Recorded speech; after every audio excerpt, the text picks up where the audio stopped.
seated. Court goes in order. Back on the record.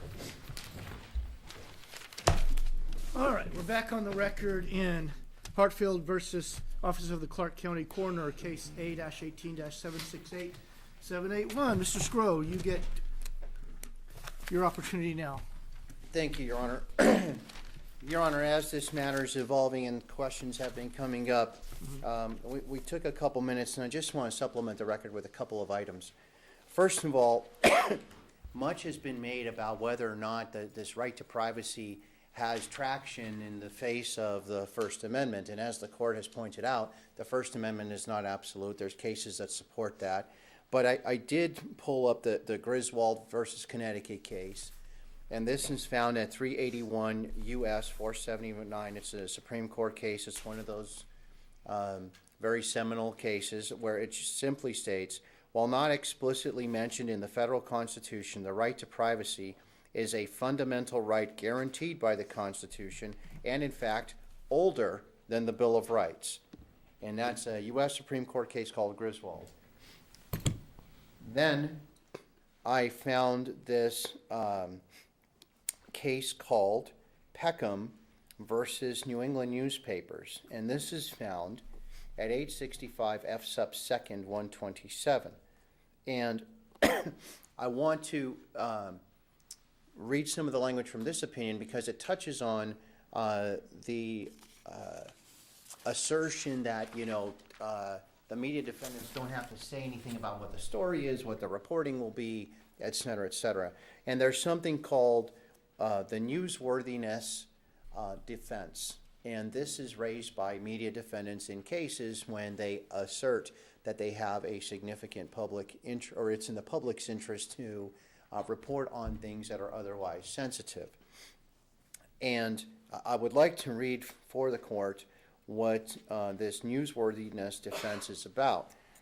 And it states, the fact that a publication of otherwise private facts is not actionable because it is newsworthy, i.e., that the publication touches upon a matter of legitimate public concern, reflects a determination that an individual's right to privacy must sometimes yield to the right of the public to be informed on certain issues and the right of the press to remain free and independent. As the First Circuit has noted, even if the private fact is not itself newsworthy, its publication is still protected if it has substantial relevance to or any substantial nexus with a newsworthy topic. And they cite a case called Riley at 292 F 3rd, First Circuit 2002. As defendant points out, a finding of newsworthiness here could shield it from liability from plaintiff's tort claims. They cite another case. Nonetheless, the extent of the authority to make public private facts is not unlimited. And they cite the Second Restatement of Torts. They cite a case called Cox Broadcasting versus Cohn, C-O-H-N, 420 U.S. 469. And here's the language from the Cox case.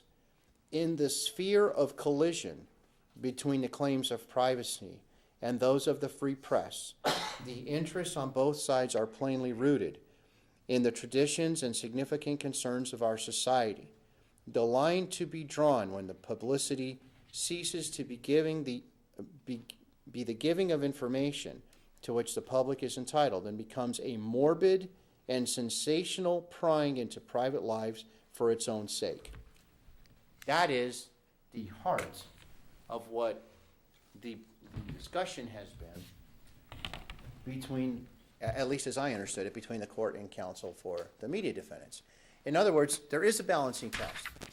There is a right to privacy. And we know from the Griswold case, which is the United States Supreme Court case, that it's older than our Bill of Rights, which contains the language of the First Amendment.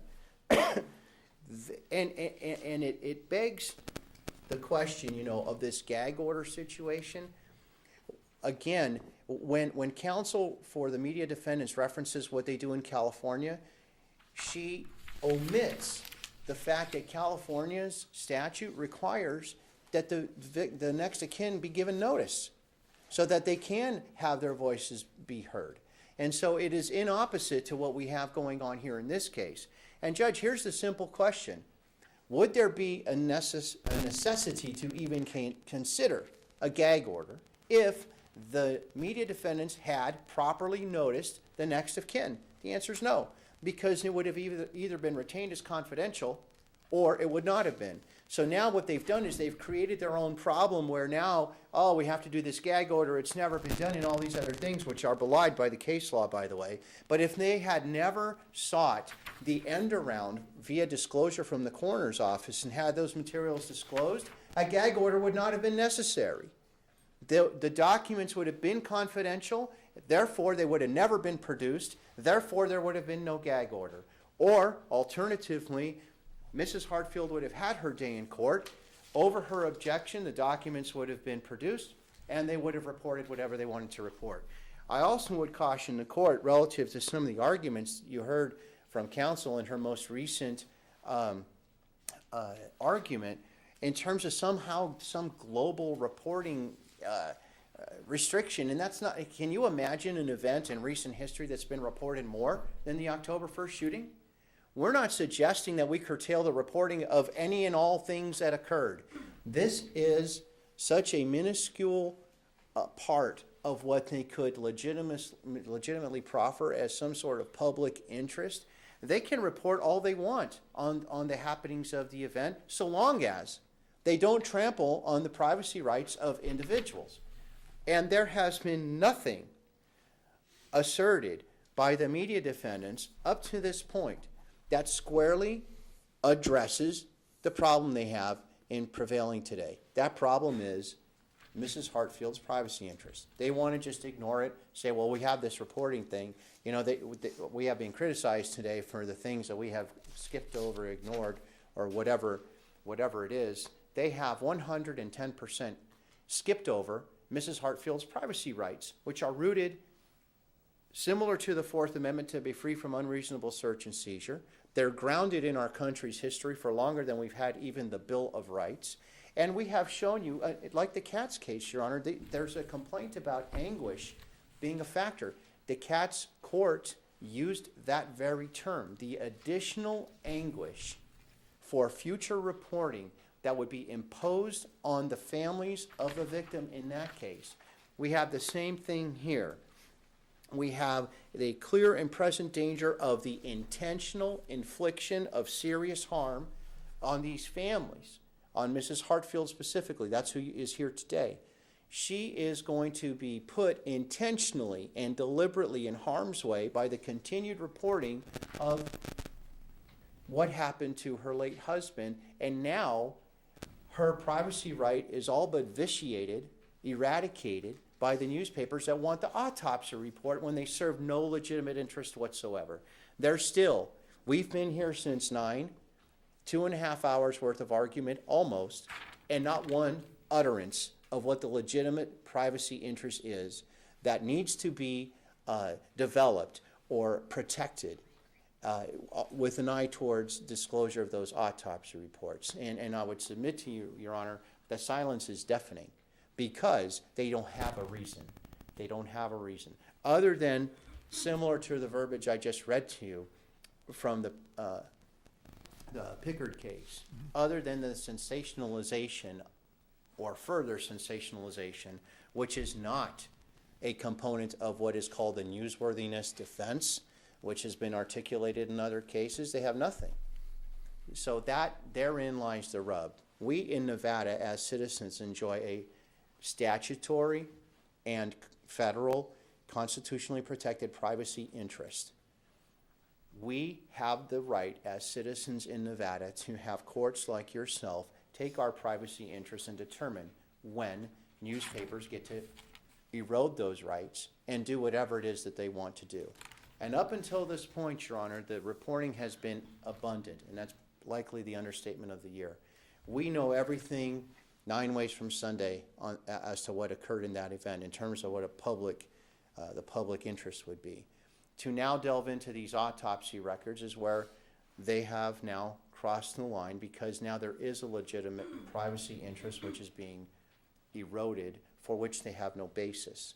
So looking to other states relative to guidance in terms of what they've done in their cases, Sure, that's appropriate, acceptable, etc. We've done it ourselves. However, you cannot compare statutes in other states which require notice to those in Nevada which do not. That would not be appropriate. And so, insofar as Mrs. Hartfield has never had notice, and this is her first time to be able to be here and have her voice heard, that then vitiates the argument of the gag order. They themselves, the media defendants themselves, created the very problem that they now complain of, that they now are going to be subjected to a gag order, where to me the answer is simple. Well, if you'd have done it appropriately in the first place, because you know that individuals have privacy rights, you know that the statutes in Nevada afford those privacy rights, you know that the statute is drafted such that the coroner's office releases autopsy reports to next of kin. Knowing all that, you, media defendants, made a specific decision to go after the coroner's office and not alert the families of these victims, including Mrs. Hartfield. And now you want me to reward you for that decision, and that is not appropriate. And I know that the court had some inquiry or some question it had of me, and I don't know if I've addressed it in my comments. You have. You've addressed all my questions. Thank you. Thank you, sir. All right, Ms. McCletchie, you are next.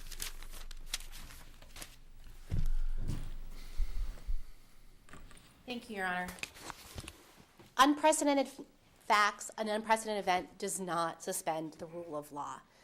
The kinds of things that courts have said that no gag order can issue to restrain include crime scene photos, rape victims' names, classified records, leaked records, illegal defamation, and false statements of fact.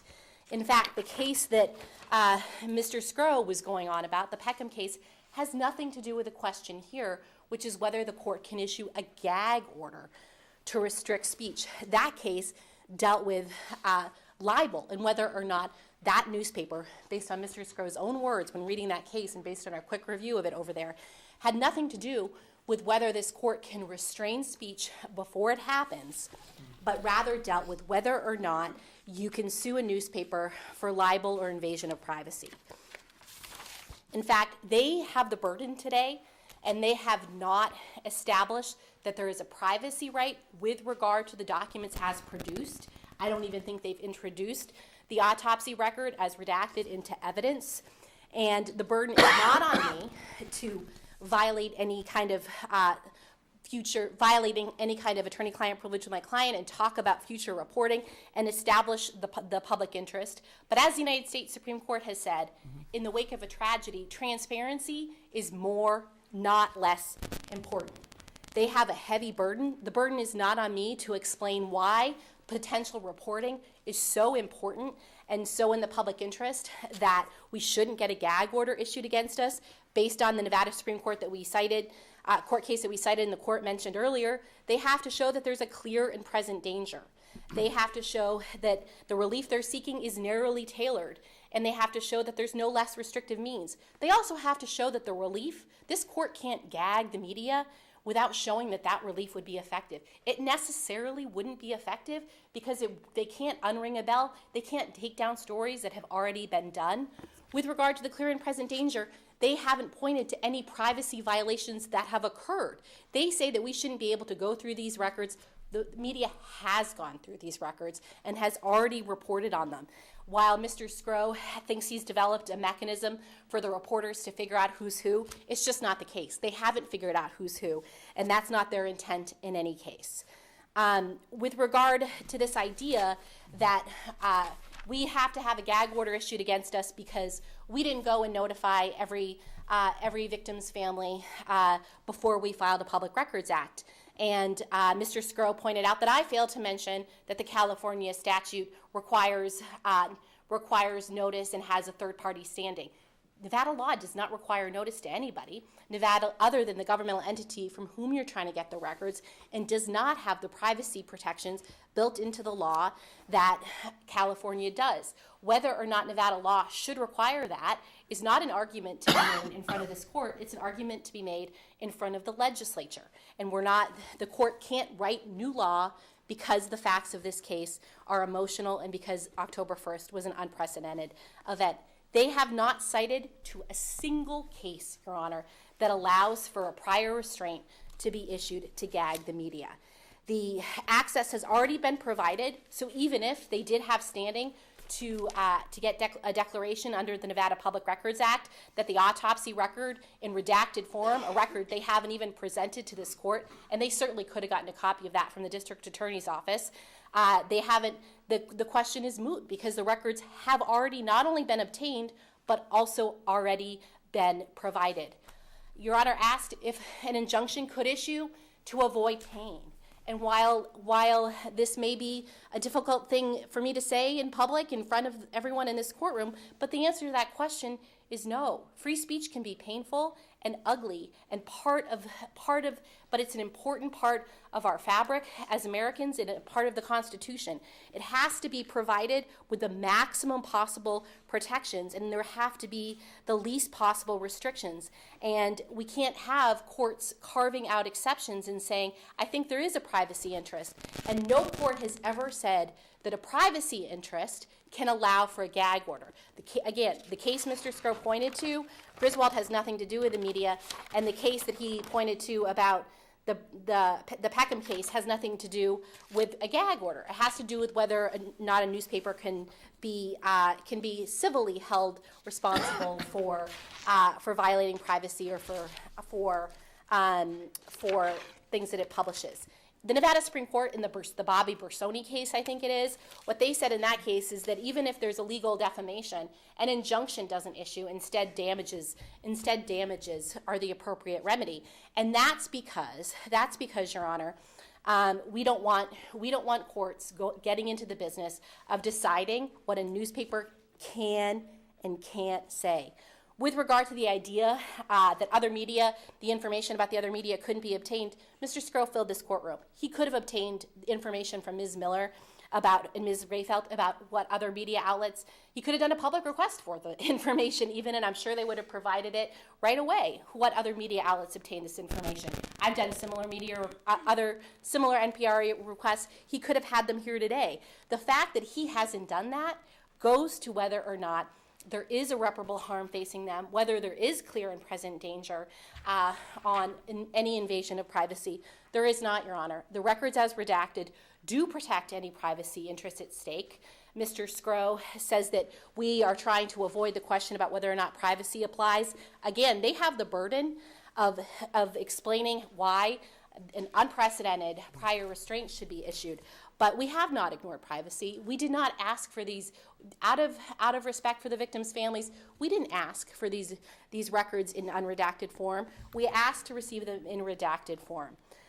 And again, you also, if the court is going to engage in an NPRA analysis, which I think is moot at this point, Your Honor, all they have is hypotheticals and speculation. Emotion is not evidence. There is not a preponderance of the evidence that there is any kind of clear and present danger to any kind of privacy interest at stake. And with regard to the equal protection argument, it's also a fairness argument. You can't say, two of the media outlets you bothered to name in your suit, I'm going to tell them to never talk about these autopsy reports and give one of them back, but all the other media entities and everybody else who's got them gets free reign. That just wouldn't be right, Your Honor. This isn't a matter of we can figure out the privacy issue, we can make ourselves feel good, and we can protect the privacy rights of families of victims of October 1st and figure out the details later, because the details do matter, Your Honor. And even in the wake of a horrific tragedy, the First Amendment applies, and the relief that they've sought is unprecedented, and they have not established the heavy, heavy burden in getting a court to tell the Review-Journal and the Associated Press what they can and can't say and what they can do with documents that they lawfully obtained, Your Honor. Thank you for your argument. Thank you. Thank you, all counsel, for your argument. Did the coroner's counsel wish to add anything? Your Honor, I do not have anything to add. However, I'm here if you have any questions. All right, thank you very much. No further questions. All right. So the issue before the court is whether the court can issue a so-called gag order preventing the press from reporting on the information in the autopsy report or even continuing to hold the autopsy reports. So in resolving this issue, the court is mindful of the competing fundamental rights that we have here. A fundamental right to privacy and a fundamental right under the First Amendment to speech.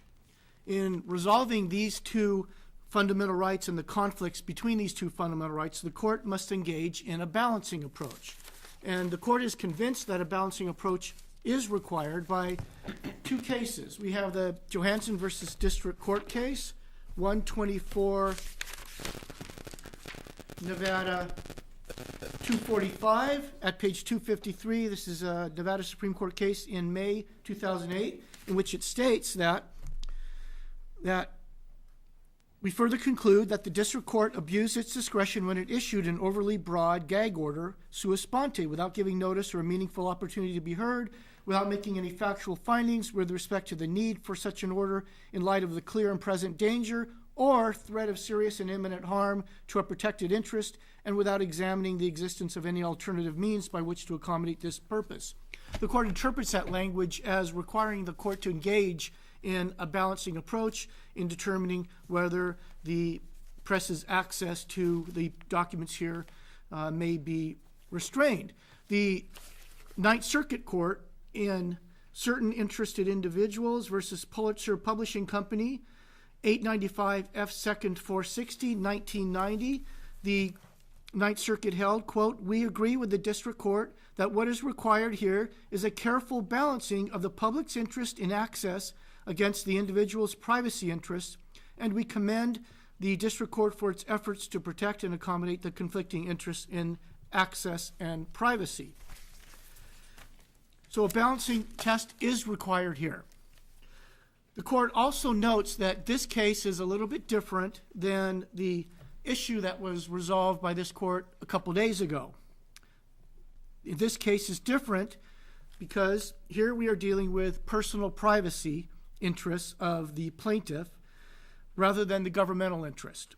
Here there is no way to protect the identification of Ms. Hartfield, of Mr. Hartfield, from being discovered from the records.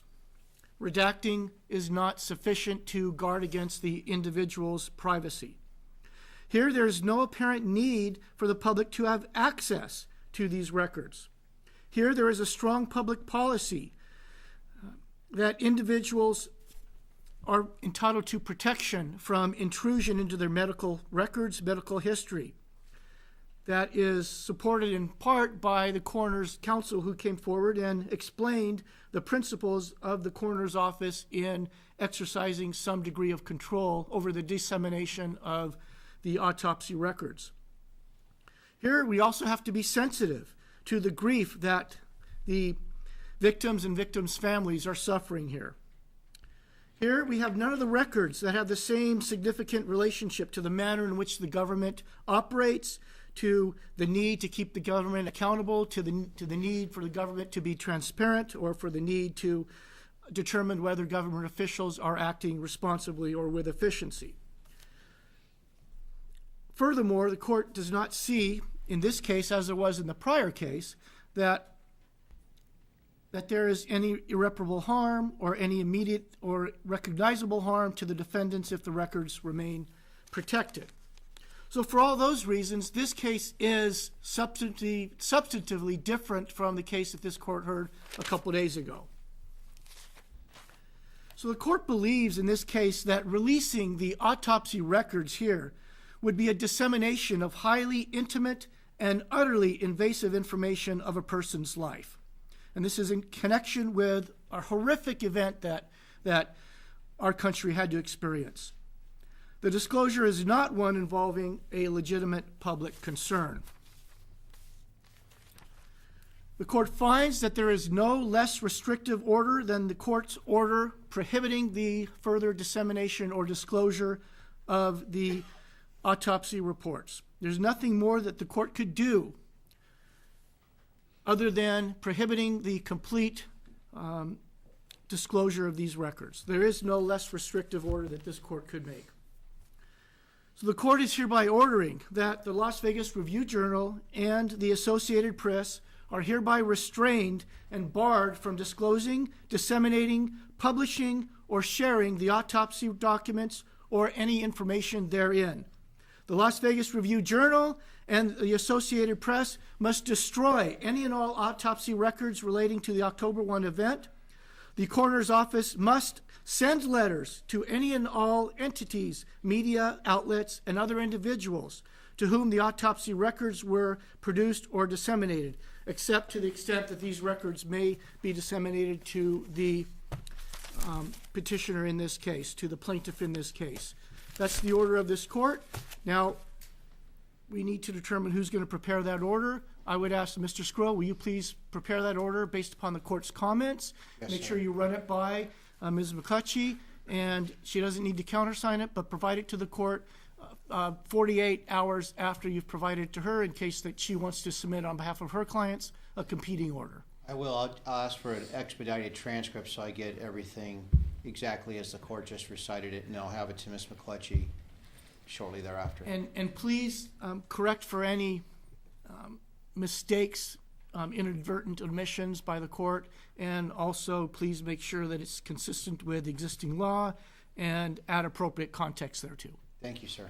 All right, Ms. McClutchy, you're standing. Your Honor, I'd like clarification about whether the court's intending to enjoin the production of all autopsy reports, not just those of the plaintiff in this case, and if this court's intending to contend that the privacy rights of Stephen Paddock outweigh the interest in disclosure with regard to those autopsies. Certainly, the family of Mr. Paddock is not a party in this case, and I would posit that this court only has jurisdiction to address the matter for which the plaintiffs have standing, which is the autopsy record that pertains to Mr. Hartfield, first of all, and most importantly, I'm certainly hopeful that nothing this court is trying to do today is intended to limit access to information about Mr. Paddock.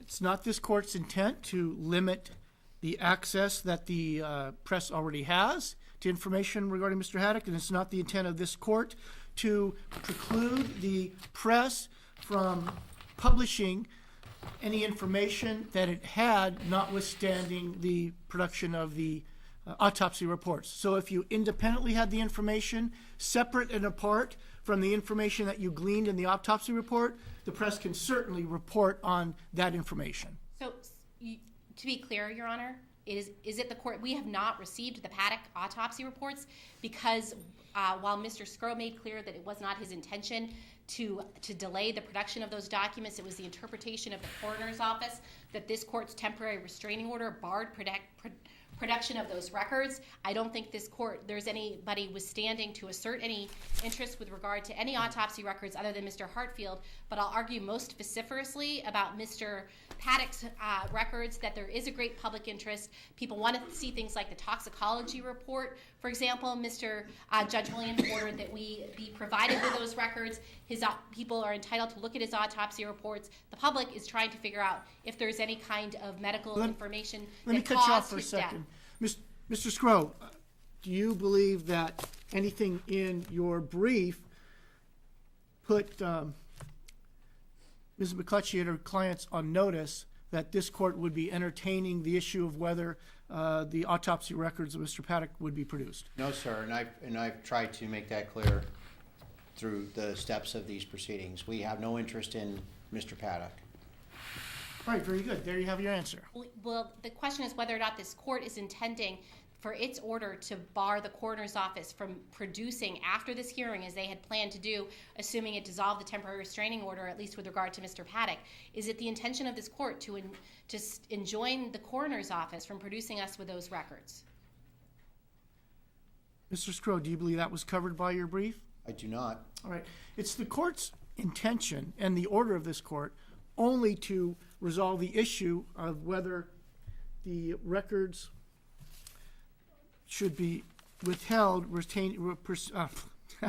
It's the court's order that we're only dealing with the records of Charleston Hartfield.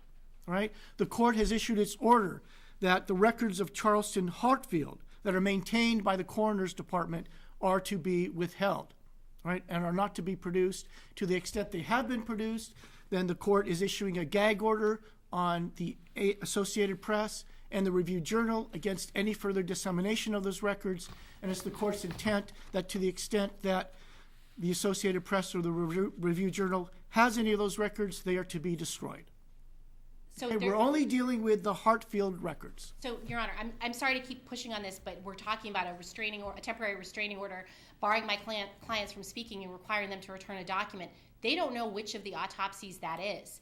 And one of the issues that I pointed out in my brief, the documents we have are redacted, Your Honor. And one of the issues I pointed out in my brief is that it is the relief that Mr. Scrow seeks that will serve to identify Mr. Hartfield, because there are 58 autopsies. This court there's no other plaintiffs in this case, so there is no standing to turn back all 58 autopsy reports, and there's no way for us to figure out which one unless the coroner tells us, and that undermines the very purpose of the original redactions from Judge Williams' courtroom.